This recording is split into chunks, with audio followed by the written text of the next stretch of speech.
Çox saylı planşet arasından qiymət və performansı uyğunlaşdıran doğru seçimi tapmaq çətin olur. Bu gün isə məhz belə modellərdən biri olan Xiaomi Poco-Pad-ə daha yaxından baxacağıq. Poco-Pad-in dizaynı sadə və funksionaldır. Metal arxa panel planşetə həm möhkəmlik, həm də keyfiyyət hissi verir. Çəkisi təxminən 571 qram, qalınlığı isə 7,5 mm-dir. Bu da onu həm evdə, həm də yolda rahat istifadə üçün əlverişli edir. 12.1 düymlük IPS LCD ekran 2560-a 1600 piksel keyfiyyəti və 120 Hz yenilənmə sürəti ilə görüntüləri axıcı və aydın şəkildə göstərir.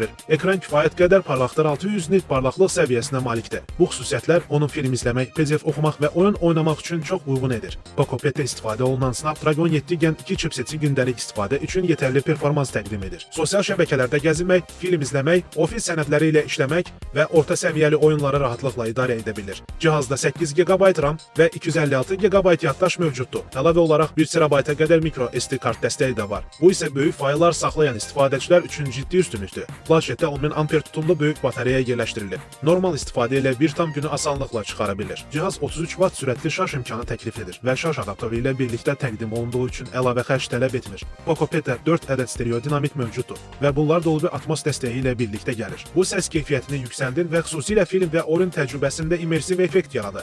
Qulaqlıq girişi də var, bu da bir çox istifadəçi üçün vacib detal ola bilər. Poco-Pad ritmi Smart Pen və klaviatura aksesuarlarını dəstəkləyir. Bu aksesuarlar onu həm yazı yazmaq, həm də məhsuldar işləmək üçün yararlı hala gətirir. Lakin qeyd etmək lazımdır ki, bu aksesuarlar ayrıca satılır. Qeyd edək ki, planşetdə mobil şəbəkə və GPS dəstəyi yoxdur. Bu da onu yalnız Wi-Fi üzərindən istifadə etməyə məhdudlaşdırır. Əməliyyat sistemi olaraq Android 14 üzərində qurulan HyperOS interfeysi istifadə olunur. Sistem sadə, sürətli və istifadəsi rahatdır. Arxa və ön kameralar 8 megapiksel görüntü keyfiyyətinə malikdir. Gündəlik video zənglər, sənəd, skan etmə və təcili fotolar üçün kifayət edir. Amma yüksək keyfiyyətli çəkilişlər üçün uyğun deyil. Xiaomi Poco-Pad gündəlik istifadə üçün güclü və balanslı bir planşetdir. Əgər siz film izləmək, dərslərə və ya işə aid sənədlərlə işləmək, sosial mediada vaxt keçirmək və bəzən də oyun oynamaq istəyirsinizsə, Poco-Pad bu ehtiyacları rahatlıqla qarşılayır. Təbii ki, mobil internet və güclü kamera sizin üçün vacibdirsə, o zaman bu model məhdudiyyət yarada bilər. Amma ümumilikdə öz qiymət sinfində kifayət qədər güclü alternativdir. Videonu bəyəndinizsə, like edib texnologiyaya aid yeniliklərdən xəbərdar olmaq üçün abunə olun. Video haqqında fikirlərinizi şərhlərdə bölüşə bilərsiniz. Hələlik